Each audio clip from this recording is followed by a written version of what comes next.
Украінскі дыпламат згадвае Уладзіміра Макея. У Дзяржынску знайшлі чарапы і косткі, а у Баранавічах сапраўдную мумію. Вітаем, сябры! Гэта наша Ніва і галоўныя навіны 10 жніўня.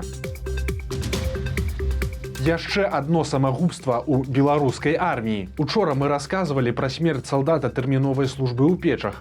Пазней стала вядома, што іншы малады салдат загінуў у Свіслацкім раёне. Адбылося гэта яшчэ 4 жніўня. Хлопцу быў 21 год. Яго прызвалі ў войска толькі ў красавіку. Ён служыў у гродзенскай памежнай групе. Дакладныя прычыны смерці высвятляюцца, але самі памежнікі заяўляюць, што цела знайшлі ўначы. На ім былі прыкметы самагубства. Што магло штурхнуць маладога хлопца на такі крок, пакуль невядома. І вяртаючыся да смерці салдата ў Печах. Учора журналісты партала «Зеркала» дазваніліся ў участку, дзе служыў загінулы юнак.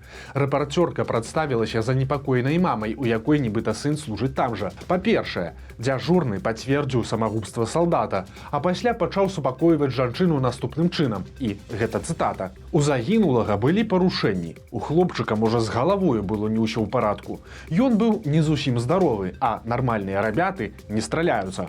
Вось такая армія. На нашым сайце выйшла вялікае інтэрв'ю з былым паслом Украіны ў Беларусі Ігарам Кізімам. Коратка раскажам адзін цікавы момант. Кізім згадвае, што калі пачалася вайна, ён спрабаваў пагаварыць з былым міністрам замежных спраў Беларусі Макеем, але той проста маўчаў. Кізім пісаў Уладзіміру Макею ў WhatsApp, і было бачна, што паведамленне прачытанае, але адказу не было. Пры гэтым усім украінскі дыпламат адгукаецца пра Макея даволі станоўча. Кізім называе яго прафесіяналам і кажа, што Макей насамрэч стараўся для Беларусі. Цытата. «Макей любіў Беларусь. У гэтым не сумняваюся. Калі ён казаў, што любіць Беларусь, то гэтыя словы былі шчырымі. У тым, як і што ён рабіў, ужо трэба разбірацца самім беларусам». Канец цытаты. Заўчасную смерць Макея Ігар Кізім каментаваць адмовіўся. Поўную гутарку чытайце на нашым сайце нашаніва.com. На будоўлі каля бальніцы знайшлі чарапы і косткі. Гучыць як пачатак скандынаўскага нуару, але гэта рэальная гісторыя з Дзяржынска. Там пачалі будаваць кацельню для мясцовай бальніцы, але раптам наткнуліся на чалавечыя шкілеты. Прычым шкілеты як дарослых, так і дзяцей. У адным месцы ўдалося выявіць як быццам цэлае пахаванне. Драўляныя рэшткі труны, а ў ім шкілет. Побач з ім знайшлі таксама элементы вельмі падобныя да жаночых упрыгожванняў. На першы погляд выкананыя з нітак блакітнага колеру, якія, аднак, выдатна захаваліся. А таксама амаль цэлую пару жаночага абутку. Гэта былі чорныя туфлі. Канешне, можна было б меркаваць, што раскапалі нейкія даўно закінутыя могілкі, калі б не адзін нюанс. Некаторыя парэшткі сведчаць, што людзі ляжалі ў зямлі пластамі, адзін на адным, а некаторыя шкілеты ўвогуле знаходзяцца ў вертыкальным становішчы. Паводле слоў работнікаў, калісьці тут стаяла царква, пра якое хавалі мірнае насельніцтва, але таксама разглядаюць яшчэ некалькі версій. Магчыма, калісьці тут расстралялі вязняў гета, якое знаходзілася ў раёне вуліцы Першамайскай. Цяпер на месцы раскопак працуюць следчыя. А ў Баранавічах знайшлі сапраўдную мумію. Але гэтая знаходка ўжо не з рубрыкі «Гісторыя», а хутчэй крымінал. У кватэры нежылога дома, які стаяў проста побач з дзіцячай пляцоўкай, знайшлі парэшткі чалавека, а дакладней жанчыны. Эксперты ўстанавілі, што цела ляжала ў кватэры больш за месяц і паспела муміфікавацца. Яе асобу змаглі высветліць па адбітках пальцаў. Гэта 70гадовая ураджэнка Лунінецкага раёна, якая раней трапляла ў поле зроку праваахоўных органаў. Цяпер абставінамі яе смерці займаюцца следчыя. Дзікуха ў беларускіх школах. У кабінетах англійскай мовы пачалі змагацца з брытанскімі і амерыканскімі сцяжкамі. Адбываецца гэта не паўсюль, але некаторыя настаўнікі паведамлялі, што ёсць загад, каб у кабінетах англійскай мовы прыбралі сімволіку Вялікай Брытаніі і ЗША. Журналісты «Зеркала» заняліся пытаннем і наўпрост пазванілі чыноўнікам ад адукацыі Мінска. Некаторыя іх суразмоўцы здзівіліся. Маўляў, пра такое не чулі, але іншыя адказалі так. Загада нейкага прыбіраць сцяжкі няма, але ёсць рэкамендацыя, што ў кабінетах замежных моў мусіць быць больш беларускай сімволікі. Брэсцкія чыноўнікі таксама расказалі, што забарону на брытанскія сцягі нідзе ніхто не прапісываў, але ж цытата, пры наведванні міністрам адной са школ быў стэнд з выявай сцягоў і была зроблена заўвага. Канец цытаты. Які стары жарт паказаў страшную рэальнасць сённяшняй Расіі. У 18-м годзе айчішнік вырашыў пагумарыць і стварыў парадыйны дадатак «Мой данос», які візуальна выглядаў як стандартны дзяржаўны сервіс. Але тады цікавасці гэта ні ў каго не выклікала, і мужчына проста выдаліў дадатак. Цяпер жа ў студзені гэтага года «Мой данос» зноў стаў дасяжны. І нечакана, за 8 месяцаў парадыйны сервіс сабраў больш за 5000 абсалютна сур'ёзных даносаў. Цяпер расіяне прынялі сервіс за сапраўдную дзяржаўную ініцыятыву і пачалі актыўна туды пісаць. Больш за палову гэта даносы на суседзяў і знаёмых, а таксама скардзіцца на тых, хто крытыкуе ўладу ці ухіляецца ад павестак. Але, падкрэслівае праграміст, хапае і лістоў з крытыкай самого сервіса, даносаў як з'явы і таксама вайны. Лукашенко сёння прыняў пасла Бразіліі і запрасіў у Беларусь бразільскага прэзідэнта Луіса да Сільву. Кажа, у любы яму зручны час, але лепш узімку. Маўляў, паглядзець на зімовую прыроду. Але такая лукашэнкаўская гасціннасць далёка не дзіўная. Бразілія даўні гандлёвы партнёр Беларусі, а цяпер, калі захад закрыты, Лукашэнку прыходзіцца шукаць новыя рынкі для экспарту беларускай прадукцыі, ну ці развіваць старыя. Цікава, дарэчы, што прэзідэнт Бразіліі выказваўся пра вайну зусім не на карысць Расіі.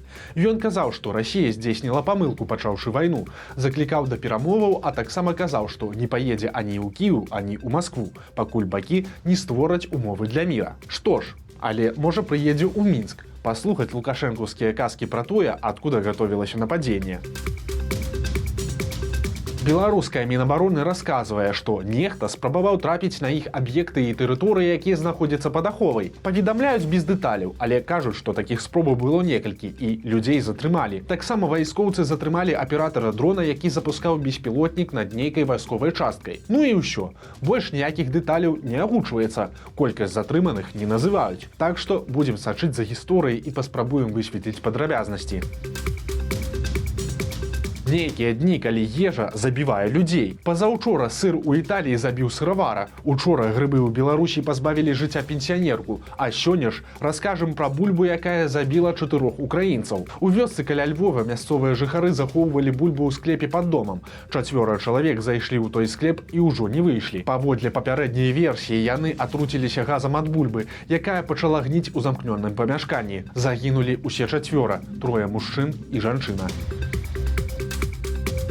Здагадайцеся, што адбываецца на гэтым роліку.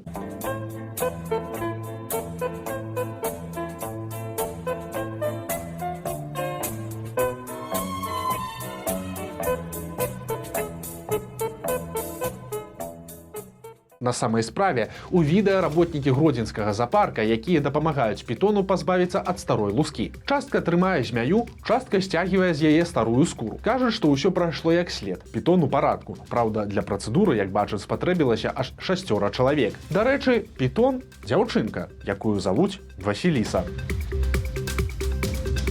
Улады хваляцца гульнямі краін СНД і медалямі беларускіх атлетаў. Але, каб вы разумелі, як здабываюцца гэтыя медалі. Гульні СНД настолькі папулярныя, што ў некаторых дысцыплінах усяго па некалькі удзельнікаў.